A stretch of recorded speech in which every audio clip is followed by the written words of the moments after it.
আচ্ছা, আমরা আজকে আলকেমিস্ট নিয়ে একটু গল্প করতে চাচ্ছি। জাস্ট ক্যাজুয়াল আলোচনা, খুব সিরিয়াস বা সিনসিয়ার কোনো ইস্যু না। তো আলকেমিস্ট বইটা তো মনে হয় তুমি পড়েছো। হ্যাঁ, হ্যাঁ, পড়েছি। আমাদের কাছে আলকেমিস্ট আছে অনেকগুলা ভার্সন, সব থেকে ভালো অনুবাদটাও আছে আমাদের কাছে। তো আসলে কেমন লেগেছে তোমার এই উপন্যাসটা? আমার কাছে আলকেমিস্ট খুবই একটা ইন্সপিরেশনাল ভিডিও বা একটা গল্প বলা যায়।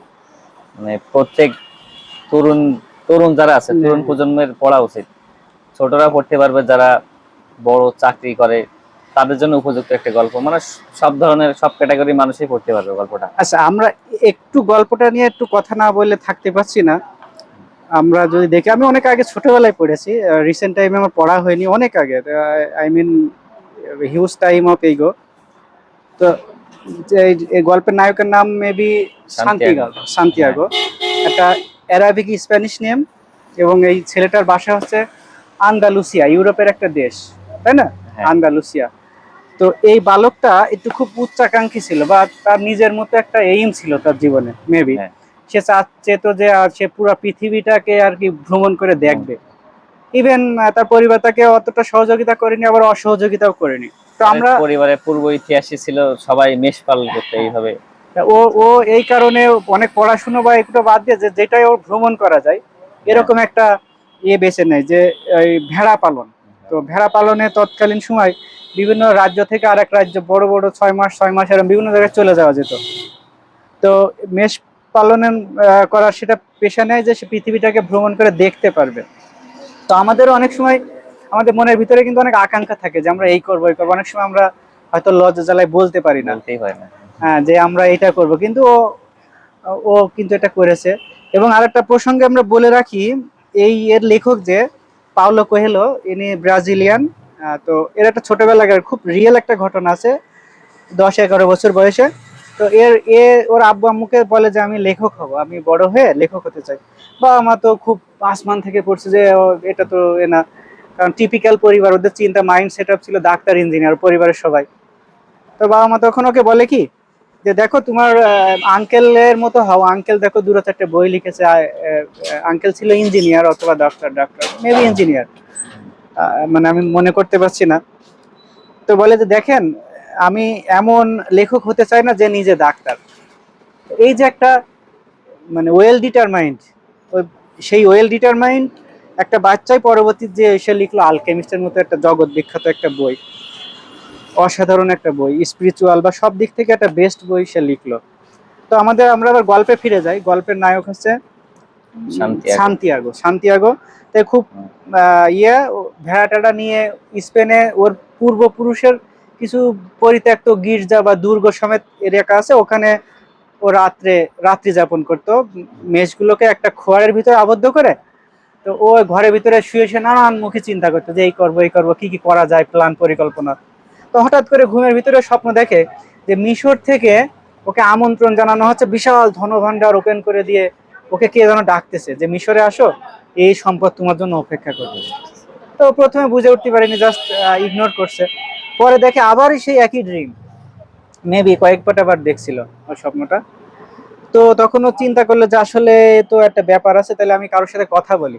হুম। তখন যারা স্বপ্ন বিষয়ে বিশেষজ্ঞ, জিপসি বলা হয়, প্রাচীন জিপসি। যারা প্রাচীন মিশরীয় বা মরুর সংস্কৃতি সম্পর্কে ধারণা রাখে, তো এরকম একটা ব্যক্তির কাছে যাই। তো ওই ব্যক্তি তখন ওকে বলে যে তুমি অনেক ভালো কিছু করবা জীবনে, এরকম সম্পদ হবে, তোমাকে বেরিয়ে পড়তে হবে। তো আবার খুব একটু চালাক ছিল, ওটা ডিলস করে ফেলে যে হ্যাঁ, তুমি যা সম্পদ পাবা তার 1/3 আমাকে দিতে হবে। অবশ্যই এই এটার খোলসা করে বলার আগেই সে কমিটমেন্ট করে নেয় যে আমি তোমারে বলতে পারি এই স্বপ্নের ব্যাখ্যা, আমাকে 1/3 দিতে হবে। তা ও রাজি হয়ে যায়। তো তখন বলে যে হ্যাঁ তুমি বেরিয়ে পড়ো। তা এটা বেরিয়ে পড়া কিন্তু একটা সহজ বিষয় না, এমন না যে আমার বাড়ির পাশে একটা জায়গা আমি চলে যাব। কোথায় আন্দালুসিয়া স্পেনের একটা, ইউরোপ মহাদেশ, আর কোথায় আফ্রিকা, মাঝখানে অনেক বড় সমুদ্র, মহাসাগর, অনেক কিছু রয়েছে। পৃথিবীর এক প্রান্ত এক থেকে প্রান্ত আরেক থেকে অন্য প্রান্ত, প্রান্ত, এবং এত দূরত্ব। 3,000 কিলোমিটারেরও বেশি দূরত্ব। তো এই ক্ষেত্রে তার সাহসের পরিচয়, ও তার সর্বস্ব যত ভেড়া টেড়া ছিল সব সে বিক্রি করে দেয়। মানে চাইলে করতে পারতো যে আমরা একটা ছোট ইফোর্ট দেওয়ার জন্য একটা ভেড়া বেঁচে একটা ভ্রমণ করেছি, না, হ্যাঁ। পুরো জীবনটাকে সে বাজি হিসেবে নিল, রিস্ক নিল।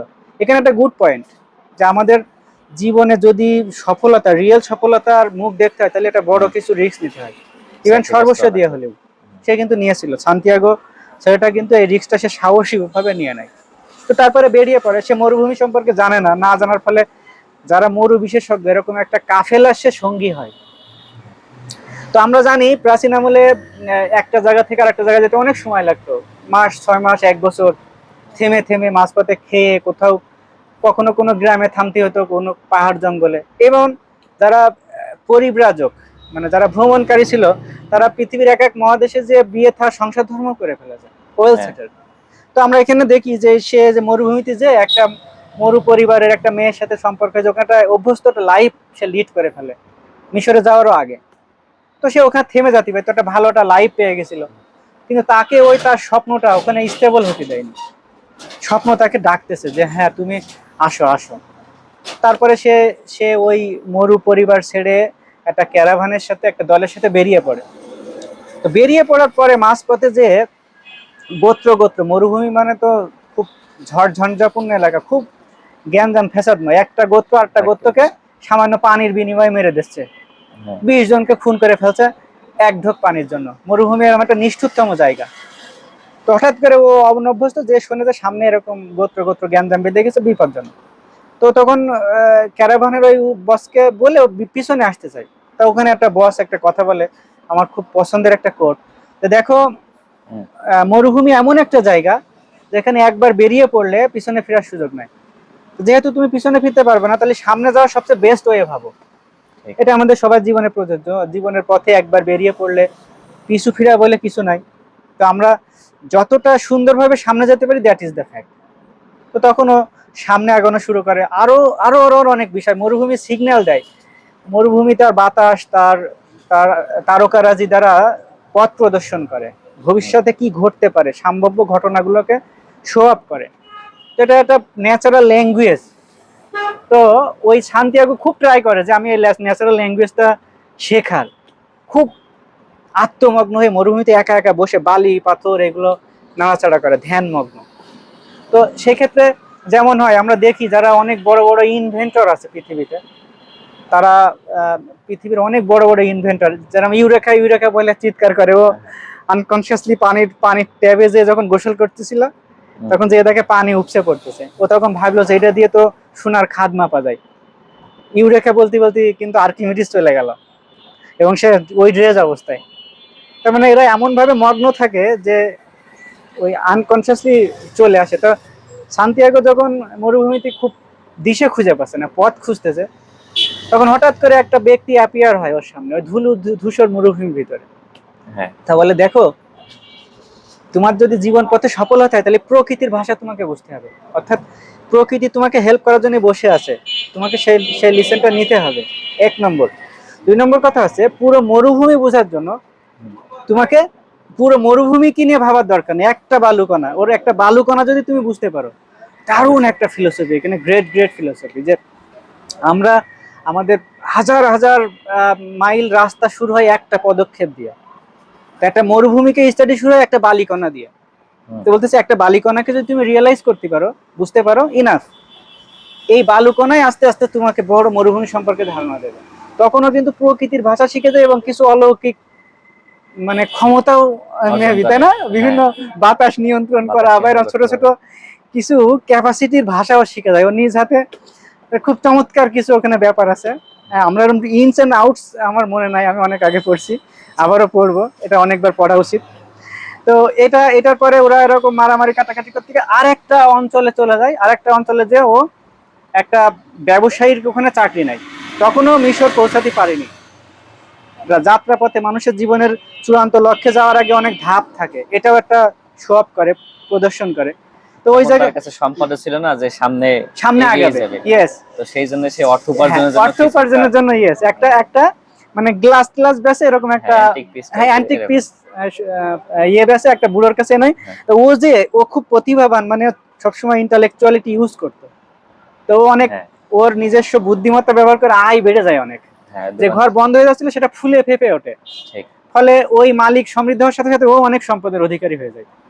তো একটা বিশাল ওয়েল সেটেল লাইফ, ও চিন্তা ভাবনা করতেছে আমার আর সামনে বা পিছনে যাওয়ার দরকার নাই, একটা চিন্তা করে ফেলেছে রীতিমতো, he can settle himself there. But ওই যে একটা অতৃপ্তিতা রয়ে গেছে যে আমি আমার জীবনের যে উদ্দেশ্য নিয়ে বের হয়েছিলাম, কি আছে সেই মিশরে, এই আকাঙ্ক্ষা তাকে আবারও দ্বিতীয়বার বা তৃতীয়বারের জন্য তাকে সাহসী করে তোলে যে না, আমি আবারও যাব। তখনও বৃদ্ধ একটা আলকেমিস্ট, যে হ্যাঁ মিশরীয় সম্পর্কে জানে, বা ওরা সোনাকে এই বিভিন্ন পাথর থেকে সোনা বানাতে পারে, এরকম একটা নলেজেবল পার্সনের সাথে ওর মিট করায় দেয় বা এরকম খোঁজার চেষ্টা করে। তো এখানে নামটা জাস্ট আলকেমিস্ট নিয়ে আছে, আলকেমিস্ট এখানে ইস্যুজ না, ইস্যুজ হচ্ছে একটা জীবনের লক্ষ্য খুঁজে বের করা একটা ব্যক্তির। তো এখন ওখানে আবার দ্বিতীয়বারে বেরোয় পড়ে ওকে বেশ কিছু গোল্ড কয়েন টয়েন নিয়ে। ইভেন সে যদি ইচ্ছা করতো তাহলে আবার সে আন্দালুসিয়া ফেরত আসতে পারতো, ও একটা ওয়েল সেটেল দারুণ একটা ধনাঢ্য মানে জীবনযাপন করতে পারতো, কিন্তু সে তা না করে সে আবার জীবনের লক্ষ্যে জাগানোর জন্য তৃতীয়বার সে রিস্ক নিয়ে নিল। তার সর্বস্ব বেশে আবারও সে আর একটা ক্যারাভানে যোগ দেয়। এবং আনফর্চুনেটলি তার জীবনের সব থেকে মানে খারাপতম সময় কিন্তু সামনে অপেক্ষা করে, যখন সে মিশরে প্রবেশ করে মরুভূমির ভিতরে। তো দস্যুদের দ্বারা সে রিয়েল দস্যুদের আক্রমণের শিকার হয়, পুরো ক্যারাভানের সবাইকে মেরে দেয় বা এরকম কিছু, এবং সবকিছু কেড়ে নেয়, সর্বস্ব পানি পর্যন্ত।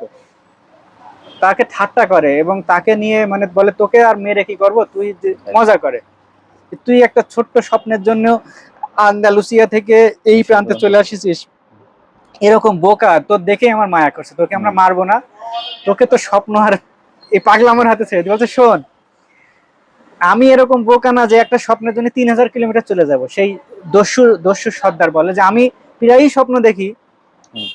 স্বপ্ন দেখি যে আন্দালুসিয়ায় একটা রাখাল বালক মেষ চড়াই, যেখানে ঘুমাই ওই ভাঙা দুর্গের ওই বিল্ডিং এর নিচে সম্পদ। আমি তোর মতো তো অত বোকা না যে আমি আমার ওই পাগলামোর জন্য ওখানে চলে যাব।